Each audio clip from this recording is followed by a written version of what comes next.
ലോകമെമ്പാടുമുള്ള ക്രൈസ്തവർ പരിശുദ്ധ കന്യകാമറിയത്തിൻ്റെ അമലോത്ഭവ തിരുനാൾ ഭക്തിയോടെ ആഘോഷിക്കുന്ന ദിവസമാണ് ഡിസംബർ 8.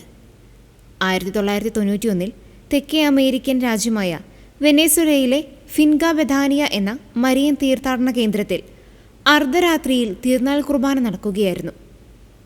വിശുദ്ധ കുർബാനയിലും പ്രാർത്ഥനയിലും പങ്കെടുക്കാൻ നിരവധി പേർ അവിടെ ഒത്തുകൂടി. അന്നേ ദിവസം ദിവ്യബലിയർപ്പിച്ചത് ഓട്ടിയോസ അരിസ്റ്റിസബാൽ എന്ന വൈദികനായിരുന്നു. ദിവ്യകാരുണ്യ കൂദാശയുടെ പ്രധാന ഭാഗമെത്തിയപ്പോൾ വൈദികൻ തിരുവോസ്തിയെടുത്ത് ആശീർവദിച്ച് ഇതിൻ്റെ ശരീരമാകുന്നു എന്ന് പറഞ്ഞ് വലിയ തിരുവോസ്തി 4 ഭാഗിക്കുകയും അതിലൊന്ന് സ്വീകരിക്കുകയും ചെയ്തു. ബാക്കിയുള്ളവ പീലാസയിൽ തന്നെ വച്ചു. അല്പസമയം കഴിഞ്ഞപ്പോൾ വൈദികൻ പീലാസയിലേക്ക് നോക്കിയപ്പോൾ തിരുവോസ്തിയുടെ ഒരു ഭാഗത്ത് ചുവന്നൊരു പാട്, കൂടാതെ ആ തിരുവോസ്തിയിൽ നിന്ന് രക്തം പോലെയുള്ള ഒരു ദ്രാവകം വരാനും തുടങ്ങി. ഇതെല്ലാം കണ്ട് അമ്പരന്ന വൈദികൻ രക്തമൊഴുകുന്ന തിരുവോസ്തി സുരക്ഷിതമായി സങ്കീർത്തിയിൽ സൂക്ഷിച്ചു.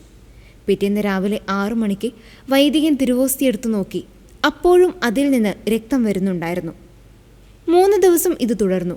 ഈ അസാധാരണ സംഭവം ലോസ് ഡെക്കേസിലെ ബിഷപ്പായിരുന്ന പിയോബെല്ലോ റിക്കാർഡോയെ അറിയിച്ചു.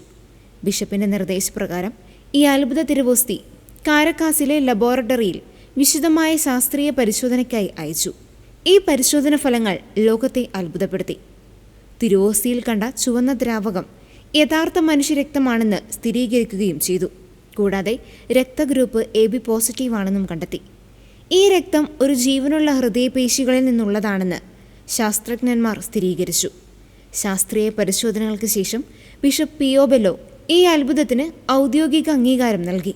ദിവ്യകാരുണ്യത്തിലെ ഈശോയുടെ യഥാർത്ഥ സാന്നിധ്യം വെളിപ്പെടുത്തുന്ന വ്യക്തമായ അടയാളമായാണ് സഭ ഇതിനെ കാണുന്നത്. ഇന്ന് ഈ അത്ഭുത തിരുവോസ്തി വെനസ്വേലയിലെ ലോസ് ഡെക്കേസിലുള്ള അഗസ്റ്റീനിയൻ റിക്ലറ്റ് സന്യാസിനി മഠത്തിൽ വിശ്വാസികൾക്ക് വണങ്ങാനായി സൂക്ഷിച്ചിരിക്കുന്നു. 1998 ഡാനിയൽ ജെ സാൻഫോർഡ് എന്ന തീർത്ഥാടകൻ ആരാധനയ്ക്കിടെ ഈ തിരുവോസ്തിയിൽ നിന്ന് തീനാളങ്ങൾ ജ്വലിക്കുന്നതായും ഹൃദയം തുടിക്കുന്നത് പോലെയും കണ്ടു. അദ്ദേഹം ഉടൻ തന്നെ ഈ ദൃശ്യങ്ങൾ വീഡിയോയിൽ പകർത്തിയത് ഈ അത്ഭുതത്തിൻ്റെ മഹത്വം ലോകമെമ്പാടും എത്തിക്കാൻ കാരണമായി.